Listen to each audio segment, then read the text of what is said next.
जय हिंद दोस्तों, आज की क्लास में कंटिन्यू करेंगे चैप्टर को जिसका नाम है फॉरेस्ट सोसाइटी एंड कॉलोनिज्म। ये है इसका पार्ट नंबर 4। 3 पार्ट आ चुके हैं जिसमें हमने देखा कि इंडिया के अंदर किस तरीके से 1865 के अंदर एक एक्ट को ये लोग लेकर आए और उस एक्ट के अंदर इन्होंने कहा कि भैया जितना भी जंगल है पूरे के पूरे इंडिया के अंदर वो सभी का सभी जंगल आ जाएगा under the rule of the Britishers. अब इस जंगल को इस्तेमाल कौन करेंगे? ब्रिटिशर्स करेंगे। और इंडिया के जो इंडिजिनियस लोग हैं यानी इंडिया के जो विलेजर्स हैं, जो ट्राइबल कम्युनिटीज हैं, वो लोग जंगल का इस्तेमाल नहीं कर पाएंगे। अब यही जो सेम कानून था ये इंट्रोड्यूस किया गया इंडोनेशिया के अंदर। इसीलिए हम जानेंगे इंडोनेशिया के बारे में, किस तरीके से यहाँ पर जो ये एक्ट था इसको पास किया गया, वहाँ पे इसका क्या इम्प्लीमेंटेशन हुआ, क्या इसका असर आया। हम बस यहाँ पे इतना डिफरेंस था, इंडिया के अंदर जो थे वो ब्रिटिशर्स लेकर आए थे और वहीं पर जो इंडोनेशिया था ना इसके अंदर लेकर आए थे जो डच थे, जिसको हम बोलते हैं नीदरलैंड वाले जो देश है ना, वो लोग यहाँ पर एक्ट को लेकर आए थे।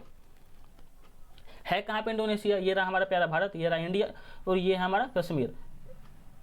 और यहाँ पर थोड़ा ही दूर पड़ जाता है यहाँ पे इंडोनेशिया। अब ये जो इंडोनेशिया है ये दुनिया का सबसे ज़्यादा मुस्लिम आबादी वाला देश है। ये सबसे ज़्यादा कॉम्बिनेशन ऑफ आइलैंड का देश है। 13,000 के भी ज़्यादा यहाँ पर आइलैंड है, लेकिन जो 4-5 ही मेन आइलैंड है, सुमुत्रा हो गया, जावा हो गया, कालीमंतन हो गया, ये कुछ इंपॉर्टेंट यहाँ पर आइलैंड्स हैं। और सबसे ज़्यादा जो इंपॉर्टेंट आइलैंड है वो है जावा।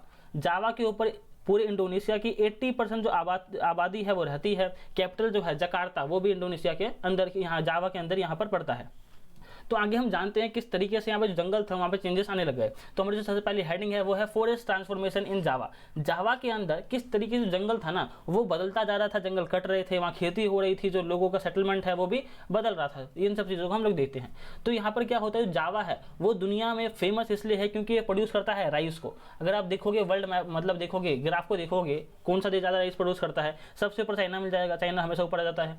फिर आता है हमारा प्यारा इंडिया, इसके बाद आता है जावा यानी कि इंडोनेशिया आ जाता है। तो जो 3rd नंबर पे आता है वो इंडोनेशिया से राइस प्रोड्यूस करता है पूरी दुनिया के अंदर यहाँ पर।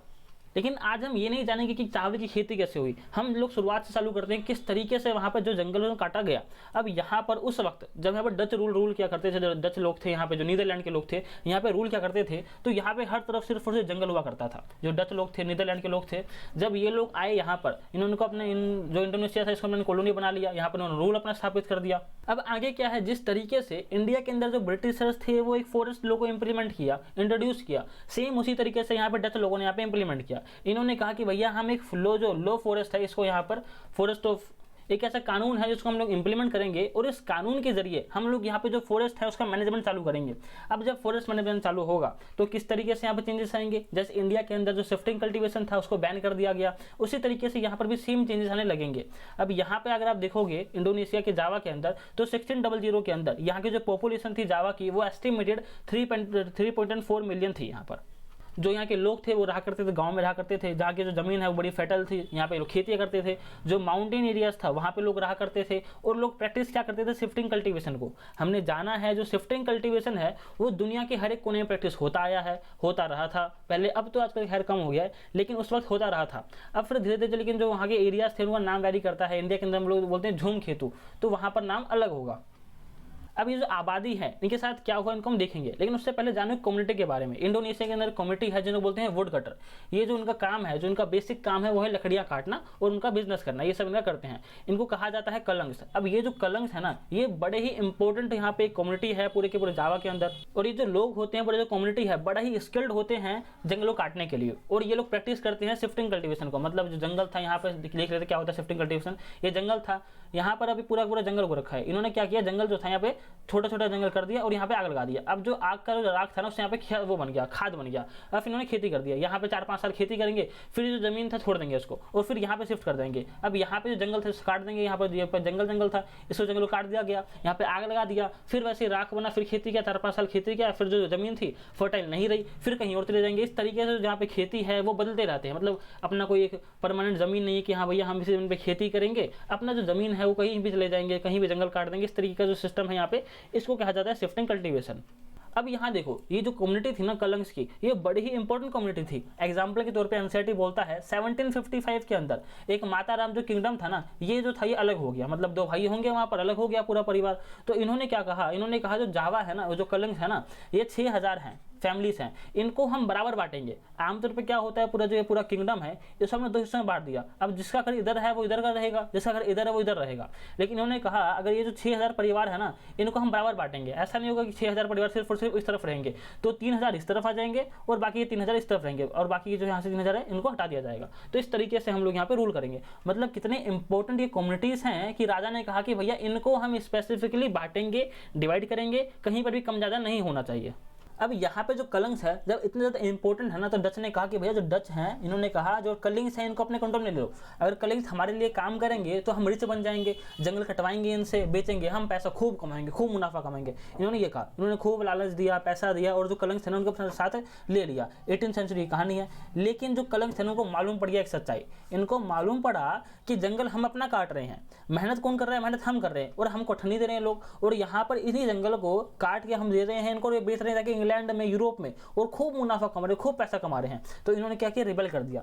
और जो कलंग्स थे इन्होंने 1770 के अंदर जो इनका एक फॉरेस्ट, इनका जो महल था, जो फोर्ट था जोना का, वहां पर इन्होंने अटैक कर दिया। लेकिन बाद में जो डच पावर्स थी, जो मिलिट्री थी डच की, इन्होंने वो सप्रेस कर दिया। 6000 परिवार कितना लड़ लेंगे यहाँ पर।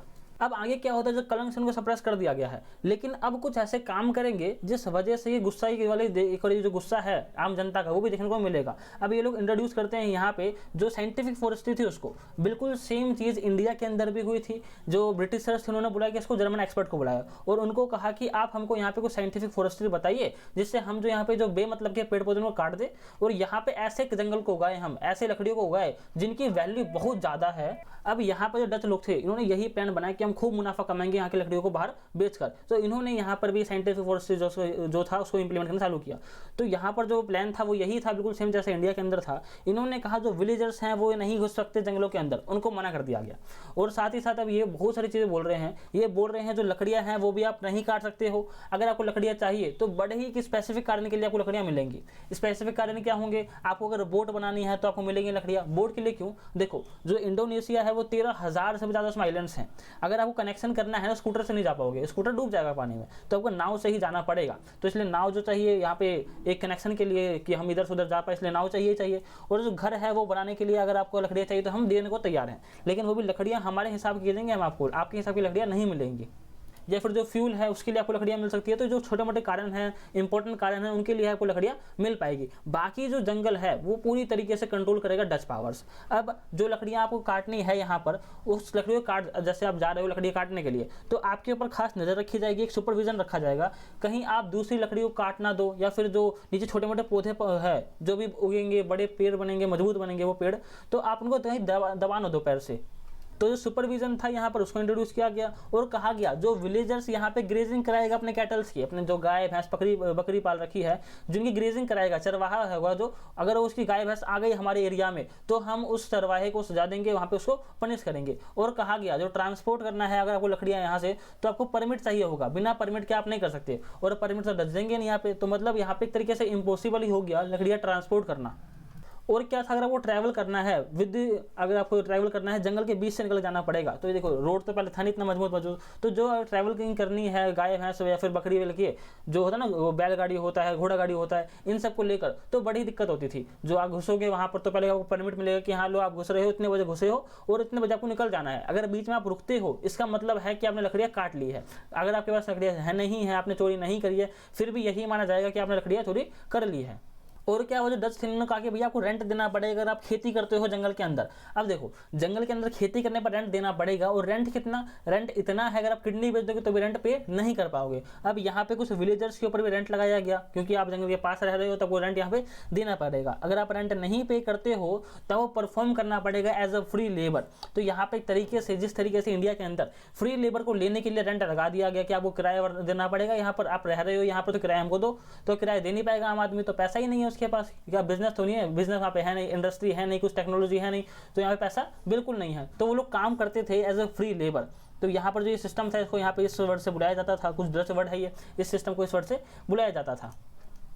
अगली हेडिंग है सैमन चैलेंज। अब यहाँ क्या हुआ 1890 के अंदर ना, सुरोन कीटो सैमन जो थे यहाँ पर, ये एक लीडर है सूरोन कीटो सैमिन। तो यहाँ पर ये जो विलेज थे रंडू ब्लाटंग एक गांव से ये लोग ये बिलोंग करते थे। अब इन्होंने क्या किया, इन्होंने क्वेश्चन करना चालू किया। इन्होंने कहा जो जंगल है ना ये तो हमारा है, जंगल बनाया किसने, जंगल बनाया है भगवान ने, मतलब जंगल उगाया किसने, भगवान ने उगाया। उगाया कहाँ, उगाया इंडोनेशिया के अंदर, और इंडोनेशिया के तो हम हैं, तो जंगल पे अधिकार तो इंडायरेक्टली हमारा बनता है ना। तो ये डच पावर जो है, ये जो नीदरलैंड के लोग हैं, ये किस तरीके से हमारे ज़मीन पर आए हैं और हमारे ज़मीन पर आके हमारे जो हवा है, पानी है, ज़मीन है, लकड़ियाँ है, इन सब चीज़ों का इस्तेमाल कर रहे हैं, हमको ही लूट रहे हैं, हमको ही तंग कर रहे हैं। और ये जो विचारधारा था इससे बहुत सारे जो फैमिलीज थे, तकरीबन 3000 जो फैमिलीज थे वो इन्फ्लुएंस हुए। 1907 में ये आंकड़ा है 3000 जो फैमिलीज थे इन्फ्लुएंस हुए। अब ये जो सैमिन थे उन्होंने कहा कि भैया आपको प्रोटेस्ट करना पड़ेगा, बिना प्रोटेस्ट के कुछ हाथ नहीं लगेगा। ये कि इनका जो प्रोटेस्ट था बड़ा ही शांतिप्रिय वाला प्रोटेस्ट था, हंगामा वाला प्रोटेस्ट का नहीं था। इन्होंने कहा कि आप लेट जाओ, जब आपके पास वो डच वाले आते हैं बोलते हैं कि हम नापाई करेंगे, अभी ज़मीन कितनी है, टैक्स देखेंगे कितना आपके पास, कितना आपने दिया है, कितना नहीं दिया है, कहीं टैक्स चोरी तो नहीं किया, लेट जाओ आप। अब अगर लेट जाओगे वहाँ पर तो कुछ कर नहीं पाएंगे, चले जाएंगे। ये इन्होंने कहा, इनका आइडिया था ऐसा, क्या कर सकते हैं। और इन्होंने क्या कहा, जब भी वो आपसे बोले कि आप हमको टैक्स दो या फिर फाइन दो तो आप बिल्कुल ही रिफ्यूज़ कर दो कि नहीं भैया हम नहीं करेंगे। और यहाँ पर अगर आपको बोलते हैं काम करो आप हमारे पास आके, तो काम भी नहीं करना है, काम तो करना नहीं है, और फ्री लेबर तो बिल्कुल भी नहीं करना है। तो ये इनके कुछ आइडियाज़ थे जिस वजह से इन्होंने कहा कि भैया हम यहाँ पर जो डच लोग हैं इनको भगाने में कामयाब हो जाएंगे। लेकिन जो सैमिन का जो प्लान था कि हम प्रोटेस्ट करके डच को भगा देंगे, ये कुछ नज़र सक्सेसफुल हो नहीं पाया, क्योंकि यहाँ पर वर्ल्ड वॉर 1 हो गया, वर्ल्ड वॉर 2 हो गया। अब यहाँ पर जो जब वर्ल्ड वॉर 1 हुआ, वर्ल्ड वॉर 2 हुआ, तो इसका इम्पैक्ट देखने को मिलता है इंडोनेशिया के ऊपर भी और जंगल के ऊपर भी। जो जंगल की कटाई थी वो एकदम ही मैसिव स्केल पे होगा कि हाँ भैया लकड़ियाँ काटो, हम इसको नीदरलैंड भेजेंगे, हमको इसको यूरोप भेजेंगे, वहाँ नाव बनाएंगे, बड़े बड़े शिप बनाएंगे, उससे हम लड़ाइयाँ लड़ेंगे। अब जब वर्ल्ड वॉर 2 हो रहा था तो उस वक्त की कहानी क्या है, जब वर्ल्ड वॉर 2 हो रहा था तो जो नीदरलैंड था ना, ये जो नीदरलैंड था ये था किस तरफ, ये था यहाँ पर यूएसए की तरफ, जो यूएसए था, जो ब्रिटेन था ना इस तरफ था।